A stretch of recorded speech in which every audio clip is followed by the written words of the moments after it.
There have been a couple of videos floating around on Insta, TikTok, YouTube telling the story of how everything Swiss made is actually made completely in China. How it's all a big scam and you shouldn't waste your money on Swiss watches at all because you're just paying a premium for rebranded Chinese factory watches. The topic for today, therefore, is all about made in China, Swiss made, and everything in between. Let's dive in. To start off with, I have to say I won't be linking to those videos or displaying clips from those videos that have been going around on the internet. There's a simple reason for this. The videos are made by a Chinese manufacturer that sells watches, and the videos are mostly ads for their own products. They are thinly disguised as expose videos, but it is an ad and I don't see a point in helping them with their advertising. It doesn't mean that everything that is said in the video is false, but it's an ad.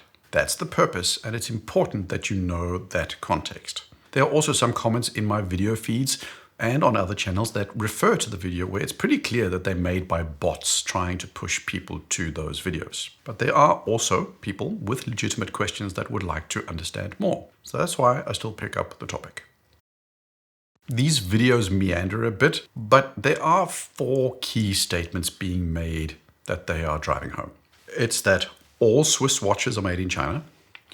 Chinese watches without the Swiss branding are just as good as the Swiss ones. There's no real value add to any work done in the West. And they're just building watches cheaply in China and charging way more than these watches are worth. Question 1. Are all Swiss watches made in China? No.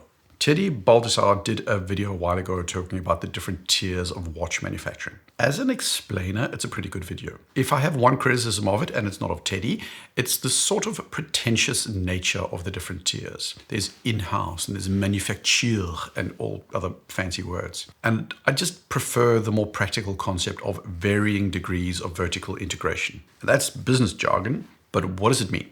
If I live off-grid and I get my water from a stream, I pluck my berries from the forest on my own land, I plant seeds in the ground, I harvest the crops myself, I ground my own flour, I mix my flour and my water, and I bake my own bread in my own wood fire oven. Then I'm fully vertically integrated. I do everything myself. If I go down to a store to buy flour, I am not fully vertically integrated. A company that gets as close as you can get to fully vertically integrated is Rolex. They melt their own metals, they make their own alloys, they set their own diamonds. Very little is bought in a manufactured form from somebody else. At the other end of the scale, you've got typically smaller companies, typically micro brands who come up with a design themselves, but then they shop around to get a strap and a clasp and a case, and they have someone finish the case the way they want it, they get a dial, all that kind of stuff. Then maybe they just assemble all those things themselves. They also test it themselves and they put it in a box, which they probably also sourced from somebody, and then they ship it to the customer. So that's one thing to take into consideration. The other piece is where they get their stuff from. Rolex, to my knowledge, only has factories in Switzerland. There's no Rolex bracelet factory in China. Citizen, who are Japanese, do have factories outside of Japan. It's still their factories, but the factories are in different countries. If you want a dial for your watch, there are specialist factories in Switzerland that do that. There are also factories in Taiwan and Thailand that do that as well. If you want hands for your dial, you can get that from a factory in Switzerland. You can get it from a Swiss company that has a factory in Switzerland. You can also get them from an Indian factory, and you can get them from a Chinese factory. There are quite literally thousands of suppliers for the watch industry. They are all over the world. China has an edge in some things. In other areas, it's Taiwan that has the edge, and in some areas, it's Italy. Think of a watch bracelet. It's not just a bracelet. It's a bracelet and a clasp. But that's not even enough. It's links, it's center links, it's end links, and it's outer links. It's push pins, it's collars, it's spring bars, it's ratchets. In principle, there could be a company who only does one thing, making the collars for the push pins that go into the bracelets. Rolex literally a couple of years back, well, more than 20 years back, bought a company once that only made one thing, crowns. On a motherboard, a USB header is a sourced part for Asus and MSI and all those others. That Asus header, that little plastic thingy, comes from one specific manufacturer. There's a massive level of specialization going on because some of these things are incredibly difficult to do and they need scale to make money on those things, and they need some volumes that one company just doesn't likely have. The number of companies globally that make hairsprings is tiny because it doesn't make sense economically to incur the cost associated with investing in a hairspring manufacture facility if you only need 1,000 hairsprings a year. Now, Rolex do more or less everything themselves because they are super control freaks, but also because they have a scale and a volume where it makes sense. And again, I want to put it in a relatable context. Now, assume you can repair your own car. You've got that skill. Do you invest in having a lift so you can raise your only car off the ground on your premises to repair it? Probably not. The cost of that lift makes no sense for an individual who wants to repair his or her one car. But if you run a mechanic repair shop, that investment probably makes sense. And the same goes for a micro brand that sells 1,000 watches. If they have to develop and build a movement completely themselves, it's going to be ridiculously expensive because movements and the machines needed to build the parts only really start to make returns when you're making hundreds of thousands of movements. That's why Sellita is so dominant and so cheap. They've got the volume that the micro brand doesn't have. So it makes sense to source from somebody like Sellita. The statement all watches are made in China is also objectively false. But most importantly, it fails to capture the nuances of globalized supply chains and production. The most accurate statement I think you can make is that a vast majority of mass-produced watches are a product of a globalized network of multiple specialized suppliers collaborating to produce the components that ultimately end up becoming one watch. Now, as for this video, it wasn't made in China. It wasn't made by ChatGPT with AI voiceover. My videos take effort on my part, and I try to make something that people feel is worthy of their time. If you feel that way about this video, then click the like button. And also, if you're new here, click subscribe. It tells me that I'm on the right track. Thanks. Next question. Are Chinese watches as good as Swiss watches? No. But again, there's so much nuance to this. Now, I've got my little model I've been using for a while about what goes into a watch. There's the investment in design, identity, the investment in craft, so handmaidedness. There's the movement manufacturing, and there's the manufacturing that goes into the case, the dial, the bracelet, the clasp, the crystal, all that kind of stuff. Now, let's just forget about creativity for now, and let's forget about identity for now. Let's also forget about, craft in terms of handmaidedness. Let's only focus on manufacturing of cases, dials, and bracelets, and manufacturing of movements.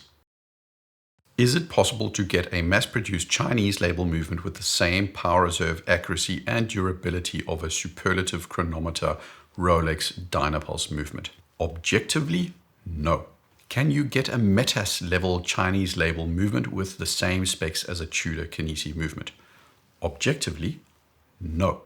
When you get to the low end of Sellita movement, so base SW200 or the lowest end of ETA or Miyota or Seiko movements, the gap is narrower. An NH35 is a Japanese movement, and I wouldn't say it's directly comparable to a Seagull movement, but the gap is smaller. On balance though, right now, Chinese manufacturers can't and don't produce mass-produced movements that are in any way comparable to Swiss movements from Omega, Valfleurière, Rolex, Kinesi, or ETA. Next question obviously is, do some Swiss movements in part have sourced components that come from China? Probably. Not all of them, but some likely do. At a minimum, there's going to be a gear here or there that might come out of a Chinese factory. But as a whole, there is no competitive Chinese movement alternative to a complete Swiss movement. Then there's the other manufacturing, cases, dials, bracelets. Again, I'm talking about mass-produced watches as a monolith. So everything from a Hamilton for $600 to a $16,000 Glashütte diver. In manufacturing, as a mass generalization, Chinese manufacturers have the technical capability to do a minimum of 90% of anything a Swiss labeled brand can do. In some niches, they might be a bit behind. In others, they are completely on par, and they are the ones making the components going into Swiss watches. That does mean that when you ask the question, is this bracelet or is this clasp on this Swiss labeled watch made in China, the answer is potentially a clear yes. Some or all of the bracelet on some watches from some manufacturers may come completely or in part from a factory in China. China as a whole are very good at this part of manufacturing. But there are things that they can't do as well. The technique that goes into the land dweller dial is not one the Chinese manufacturers are capable of right now. Will they be able to reverse engineer it at some point? For sure. But these capabilities link back to the last 10% of that 90-10 statement I had before. Chinese manufacturers in pretty much anything, from windmills to solar panels to watch components, are mainly focused on scale. There are things they don't prioritize being good at. Being able to churn out a couple of million oyster-style bracelets a year is good business for a mass producer of bracelets. But churning out 250 or 500 or 1,000 white Landweller chicken wire dials is just not as interesting business to them. So they don't really waste their time on it. I'm simplifying things a little bit, but China as a whole typically prioritize being the best at something when there's volume. They don't do niche that much. The key takeaway, and again, the nuance, is that for movements, China is not class leading in a meaningful way, but they likely supply individual components that go into proprietary Western movements. For mass-produced watch components, like cases and dials, China has an edge in components that are needed in large quantities of products where the quality is of a relatively high standard. They use these components in their own watches, and they function as suppliers to Western brands as well. Their specialty is not the best of the best, but rather being really, really good in big numbers. Now, for the sake of disclosure, I actually wrote to 3 major Chinese factories or brands and asked them those exact questions on where they are in terms of manufacturing movements and components. And they confirmed what I just said.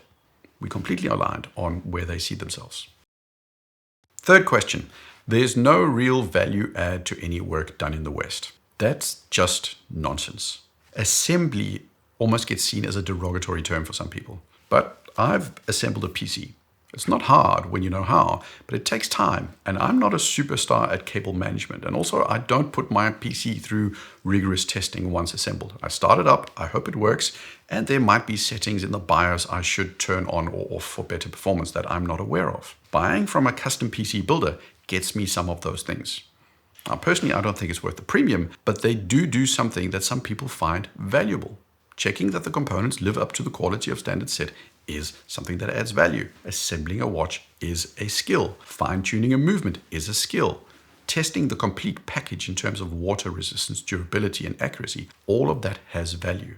And on top of that, they might be gem setting the bezel in Switzerland. They might be hand finishing the case or hand engraving something. Could any of that stuff potentially be done in China? Absolutely. And yes, it's likely more expensive to do in Switzerland because of the higher salaries and higher electricity costs. But assembly, for lack of a better word, coupled with quality control, is part of the watchmaking process that adds cost and value to the product.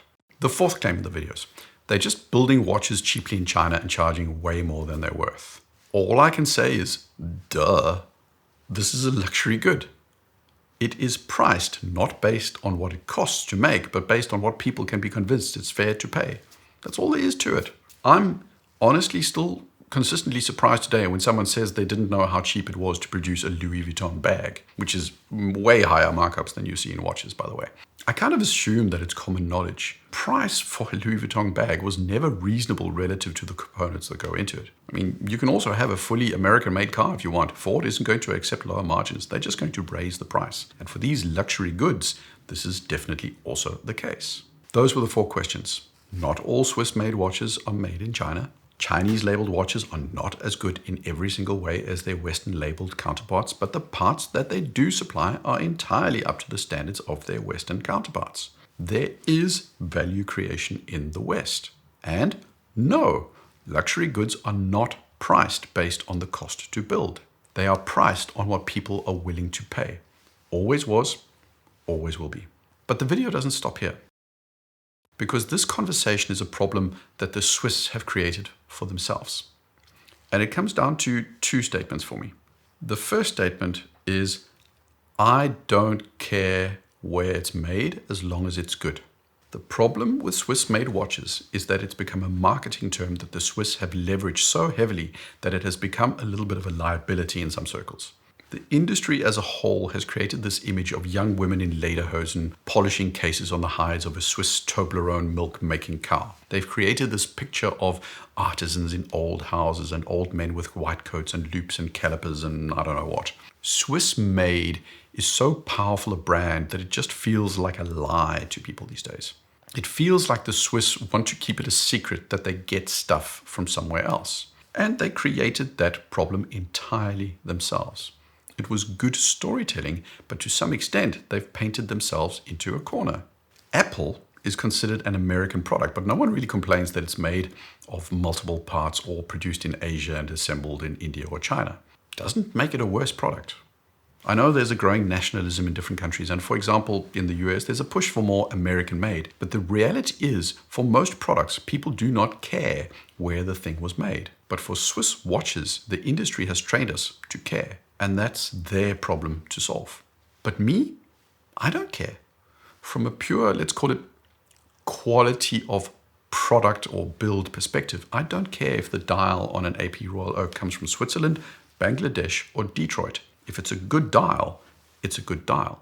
And whether it's handmade by a Chinese guy, an Indian guy, or a Swiss guy also makes no difference to me. If it's a good bracelet, it doesn't matter to me where the factory was. But it's fair to say that Western brands have a legitimacy problem because they've associated the quality of their product so much with the location of the production. Second statement, the price is more than build quality. There's a future where a watch comes out from China that in every way is completely equal to a Rolex, a Patek, or a Vacheron. But if it's just a copy of a Rolex or a Patek or a Vacheron, I'm not buying it. Why? Because back to my 5 points, or 2 of them specifically, design and creativity have a value. Originality, artistry, independent creation is something that to me has a value that I'm willing to pay for. I'm also not necessarily inclined to buy an original watch that is just as good as a Rolex or a Vacheron or a Patek just because it's cheaper. I saw this video of a guy flashing his copy of a Datejust on a Jubilee, and he made the argument that it's a watch. It does what a watch should do, and it's cheaper than the real deal. But then why do you insist on buying the copy? You're buying the copy because you want not just the design, but also the story and the identity and the message that the Rolex conveys. Take a group of people and give them the option of an Aquaterra over a Datejust.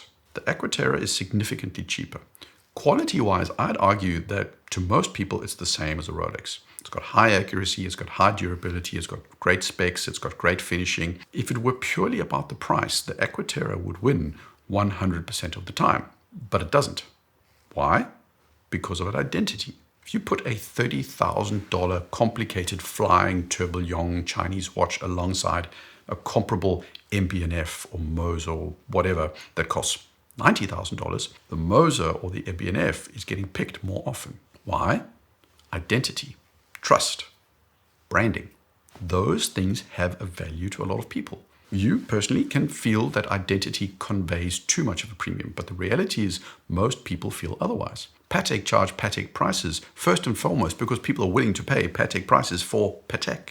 Now that Patek identity is in part built on a foundation of high quality and superior workmanship. It's not just hot air, but the trust in the identity of the brand has taken time to build and has an independent value. I'm aware of price, I'm mindful of price, but the story of the watchmakers that originated in Glashütte and how they survived under communism in East Germany is a story that has value, not just to me, but to a lot of people. To some, it doesn't have a value, which is totally fine, but to many, it does. But it's not just about price. If the Chinese brands think the watch industry is like solar panels or windmills and it's only about build quality, then they're sorely mistaken. Not everything is fully made in China. Watches are made up of multiple components, and there's an entire global industry that contributes to making these wonderful little machines. Personally, I don't really care where they come from as long as they're good. I hate when brands try to pass off sourced movements as manufactured or in-house. I hate when they try to tell us something is handmade when it's clearly machined in some mass production kind of way. But whether it's engraved in China or in Switzerland, not a big deal to me. It's a problem for the industry that location is part of their storytelling. It's a problem they have to solve. I also do admit that even though identity has a value, part of that identity is associated with technical excellence. Some of the story and identity of Swiss brands will lose its credibility if you at some point see something from China or somewhere else that can do exactly the same in every way for a lower price. China isn't there yet. They said so themselves to me, but it's not unlikely that they will get there. For the Western industry, it's more of a call to action, to build credibility and work to innovate and stay ahead. The Rolex as an example, Dynapulse escapement is a way of keeping the technical edge, a way of saying that we can do something that no one else can do, and that builds their identity. To take a non-Chinese example, Tudor's Kinesi Metas movements are a way of saying Omega isn't that special, and it could force Omega to innovate. A strong Chinese industry is a good thing for consumers because it will push the Western brands to not be complacent. But for me, it's never been about where it was built or who could make something the cheapest. A watch is a full package, and when it's a good package, it's worth it. Share your thoughts in the comments. Like, subscribe. Cheers.